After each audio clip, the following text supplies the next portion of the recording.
ऐसी कोई विषम परिस्थिति नहीं थी, ना मुझे कोई जानकारी थी इस विषय में, ठीक है। और आपकी जानकारी के लिए मैं आपसे ये बताना चाह रहा हूँ कि इसके पहले भी इनकी मानसिकता कुछ इसी टाइप की है कि इसके पहले भी ऐसी घटनाएं ये लोग कर चुके हैं, एक नहीं, एक 2-3 बार कर चुके हैं, जिसकी सूचना मैंने ऑलरेडी पुलिस विभाग को दे रखी थी, और कि कभी भी कुछ कर सकते हैं। और 11 तारीख के दिन गुरुवार लगभग 3:05 या 10 मिनट में मैं जहाँ आप बैठे हुए हैं वहाँ पे मैं बैठा हुआ था, और पीछे मेरा पंप है, पंप की तरफ से ये लोग आए।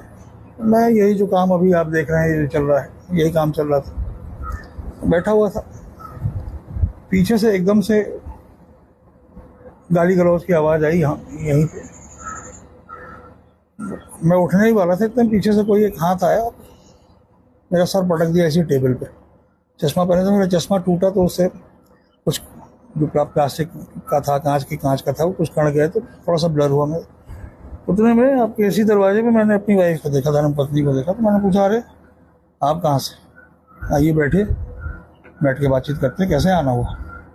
ये इसलिए बोल रहा हूँ क्योंकि वो बहुत कम मेरे साथ रहती है।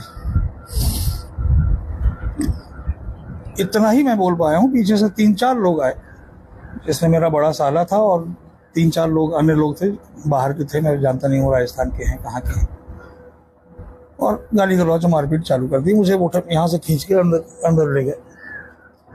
वहाँ पे जैसे मैंने आपको पहले ही बताया, अभी जब आप अंदर गए थे, सैंडल तोड़ के मेरे सर पे मारना, गाली गलौज करना, यही सब हुआ। सुनीता सिंह जी मेरी बिजनेस पार्टनर भी हैं, उनका काफ़ी पैसा मेरे साथ इन्वेस्टेड है मेरे पेट्रोल पंप में। वो मेरी मैनेजर भी हैं। सारा काम 2016 से वही काम देख रही हैं, आज से नहीं है, बहुत दिनों से वो काम, जब से मेरा पंप स्थापित हो रहा था तब से वो मेरे साथ हैं।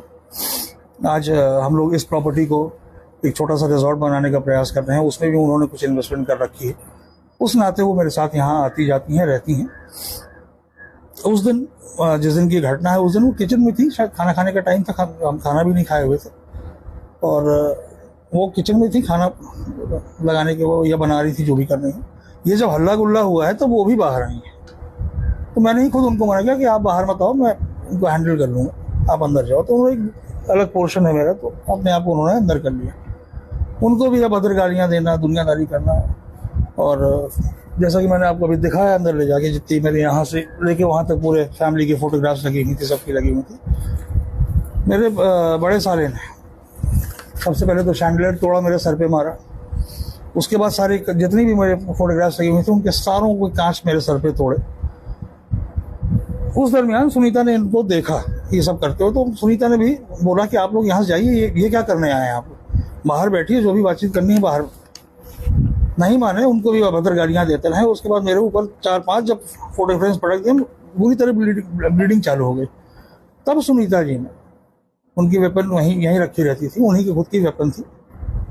सुनीता जी ने बोला कि आप लोग बाहर जाइए, नहीं तो अब मैं आत्मसुरक्षा में मैं गोली चला दूंगी, बहुत ज़्यादा हो रहा है। फिर भी नहीं माने, गालियाँ देते रहे, उसको भी अभद्र गालियाँ, बाहर निकल, फलाना, ये वो दुनियादारी। जब सुनीता जी से मेरी ब्लीडिंग नहीं देखी, उनको लगा कि शायद ये मेरा मर्डर ही करने आ गए हैं क्या, तब उन्होंने इनको डराने के लिए 1-2 शॉट चलाए कि आप लोग शायद मर्डर के निकल जाए। आम आदमी अपनी सुरक्षा के लिए यही करता है। मुझे लगता है जो पोजीशन मैंने देखी कि कोई गोली है, वो दीवार पे नीचे फ्लोर पे मार रही थी, दीवार की गोली को रिफ्लेक्ट करके मेरी वाइफ की पेट में लग गया। उस जब से वो घटना घटी, तब से उसको एक दूसरा स्वरूप दे दिया गया, गोली मारी गई। ऐसा कहीं कुछ नहीं था, सेल्फ डिफेंस में उन्होंने गोली चलाई, उसका स्प्लिंटर उड़ के उनके पेट में लग गया। असली घटना ये है जिसको एक दूसरा रूप दिया जा रहा है। बिन वजह प्रॉपर्टी, पैसा, पेट्रोल पंप की प्रोपराइटर मैंने अपनी पत्नी को ही बना रखा था, और वो जब से संचालित हुआ 2016 से, उन्हीं के वही प्रोपराइटर थे। जमीन मेरे नाम पे है, पंप की प्रोपराइटरशिप उनके नाम पे थी, वो चला रही थी। बीच में उन्होंने जानबूझ के पंप बंद किया, मुझे काफ़ी अड़चने आई। पैसा मेरा इन्वेस्टेड था, पैसा सुनीता का इन्वेस्टेड था, कुछ पैसा मैंने मार्केट से उठा रखा था, वो मुझे लौटाना था। मैंने उनसे बोला कि ये सब मत करिए, पंप को रीस्टार्ट करने दीजिए। बीच में फिर हम लोगों ने किसी तरह रीस्टार्ट किया उसको, उसके बाद फिर उन्होंने पंप को बंद करा दिया। मेन वजह डिफरेंसेस की ये है बिजनेस में हस्तक्षेप किया उन्होंने मेरे। फिर मुझे पंप को, कंपनी को वापस करना पड़ा। अब आज मेरा पंप बीपीसीएल कंपनी चला रही है, क्योंकि उनके कारण। मेन वजह यह है और कोई वजह नहीं। तो देखिए, एक सामाजिक बदनामी करने के लिए वो ये सब कृत्य कर रही हैं। और उस दिन भी जो मैंने आपके वीडियो में देखा, जो उन्होंने कहा कि उन्होंने आंखों देखा, हाल ये देखा, कौन सी आंख से देखा, मैंने कल भी कहा, आज दोबारा कह रहा हूँ, कौन सी तीसरी आंख की, बिल्कुल झूठ बोल रही हैं। वो मेरे प्रेमाइसेस के अंदर कहीं नहीं आई, ना वो आई, ना मेरे फादर इन लॉ आए। मेरे प्रेमाइसेस के अंदर मेरी वाइफ, मेरा बड़ा बेटा, मेरा बड़ा साला और सालों के साथ जो गुंडे थे या कौन थे, भगवान जाने कौन थे, वो 3-4 लोग ही भराए। वेपन्स मैंने नहीं देखे, मगर हाँ, वेपन से खतरनाक तो वो चीज़ें थी जो उन्होंने मेरे ऊपर तोड़ी। कांच था, मान लीजिए कोई भी कांच अगर ब्रेन के अंदर चला जाता है कुछ, तो आज शायद मैं आपके सामने बैठे बात नहीं कर रहा होता। कि कोई उनको मेरी दूती पत्नी बता रहा है, कोई उन्हें मेरी गर्लफ्रेंड बता रहा है, कोई मेरा उन्हें लवर शूटर बता रहा है, पता नहीं क्या क्या आपकी मीडिया वाले क्या क्या छाप रहे हैं। ऐसा कहीं कुछ नहीं है। She is just a simple business partner. मेरे साथ उन्होंने पैसा इन्वेस्ट कर रखा है, उस नाते वो यहाँ आती हैं। उनका एनजीओ है, उनके एनजीओ में मैं भी एक पार्ट हूँ, उनके साथ काम करता हूँ। सोशल वर्क में वो अपना लिप्त रहती हैं। पूरे पहाड़ में हमारा आदिवासी अंचल क्षेत्र है, उसमें वो काम करती हैं। और भी अन्य जिलों में उनका एनजीओ काम करता रहता है। और ऐसी कोई बात नहीं है।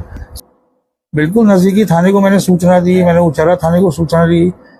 आधे घंटे पौन घंटे घटना के बाद पुलिस बल पहुंच भी गई, पीआई साहब आए, सारी जानकारी उनको दी गई। उसके बाद फिर मैं उचहरा गया। यहाँ पे प्राथमिक रिपोर्ट करने के बाद फिर मैं उचहरा गया।